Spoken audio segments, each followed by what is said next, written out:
Have you ever thought about the parameters that tell about your well-being or the state of health you are in right now? This is Roberta Cinziana Placinta, a third-year naturopathy and yoga student, and in this video I'm going to tell you about the vital indicators. These are dynamic and indicative of your current state of health. Observing these parameters for several times a day will tell you about your well-being and how your vitality is spent or used. First vital indicator is the duration of sleep. Duration of sleep is a very important factor that will restore our vital energy. During rest, relaxation and sleep, the body can recuperate the vital force. And the normal duration of sleep recommended is around 6 to 8 hours. If you have erratic sleep patterns or you sleep too much, this can drain the vital energy and ultimately affect negatively the vital force. Second vital indicator is the quality of sleep. Quality of sleep is determined by many subparameters, like how sound your sleep is, or how do you get to fall asleep. Is it through natural methods or you need sleep inducer or medication to fall asleep? It depends on how fast you fall asleep, or if you wake up in the middle of the night, can you fall asleep easily? These subparameters will tell you about your quality of sleep.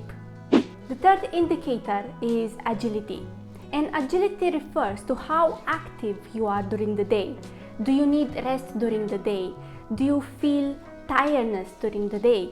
Do you have any interest in doing regular activities or any other kind of activity? How light or how sluggish you feel during the day? All these things come into agility, and depending on this factor, we can tell how your vitality or how your wellness is. The fourth vital indicator is the time of elimination. When do we feel the urge to eliminate our bowel is the primary indicator. There are two things about the bowel movement, that is the time of elimination and the quality of elimination. Time of elimination refers to when do you have the urge to pass the bowel. Is it immediately after you wake up, or do you need an external stimulus for you to go and pass the bowel? If the bowel movements are clear and regular, that means that your vital energy is functioning at an optimal level. If you have irregular patterns, or you do not feel satisfied after passing the bowels, or you find it difficult, those are signs of lowered vitality. When it comes to the time of elimination, we don't mean only bowel movements, but we also are talking about the sweat and urine and any other eliminatory channels we have in our body. The next indicator is quality of hunger and satiation. The frequency of hunger and food intake, the gaps between the meals, why we tend to eat, what we tend to eat, how we feel hunger.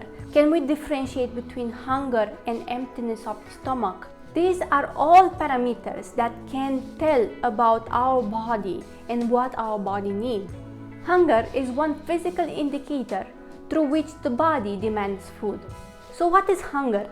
It is a real feeling of little discomfort and a sweet sensation in the stomach which tell us that we are hungry.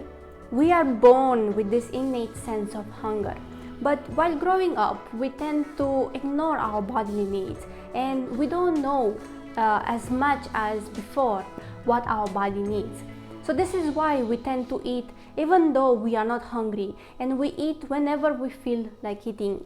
So eating without hunger will tax our body's vitality negatively, because when we eat when we are not hungry, we demand our body more energy in producing the required enzymes and juices for digesting the food we are eating. So this will tax a lot of energy, the vital energy in producing that, and you won't focus on other requirements like the mental activity or the focus, and you will only focus on digesting the food.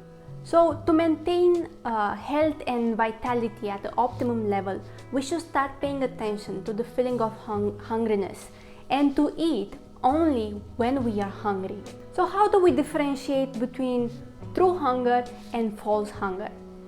First of all, true hunger cannot wait. We have to eat in that moment itself.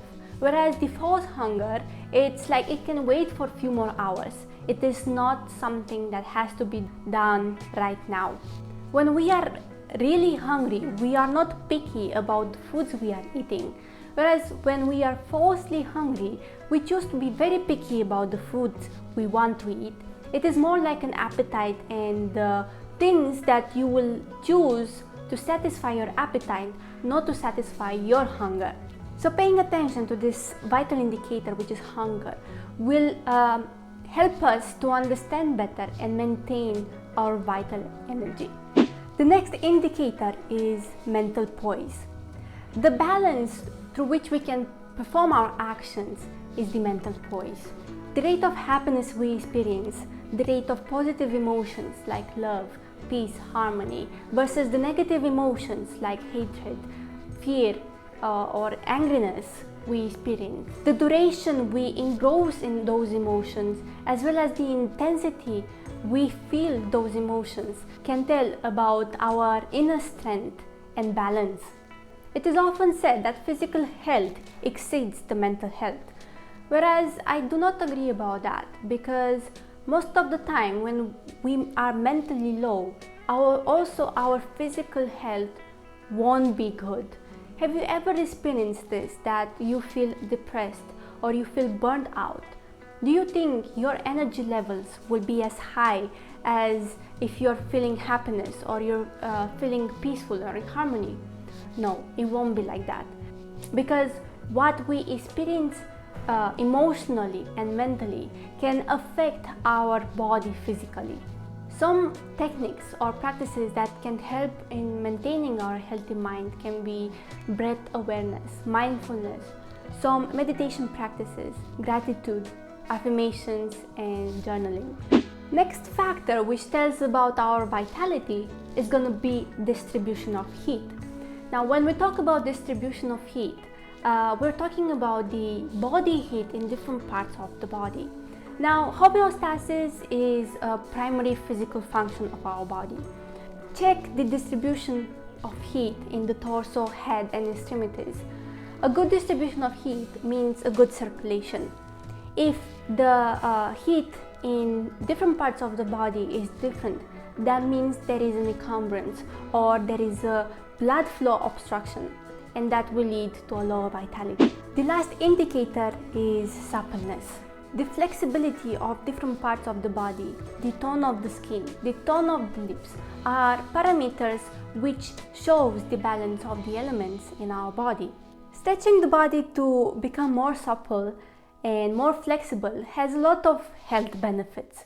Stretching your muscles and joints can lead to a greater range of motion, improve the flexibility as well as the balance of the body, the equilibrium in the body. When we talk about the rigidity and the stiffness in our body, those are signs of lower vitality.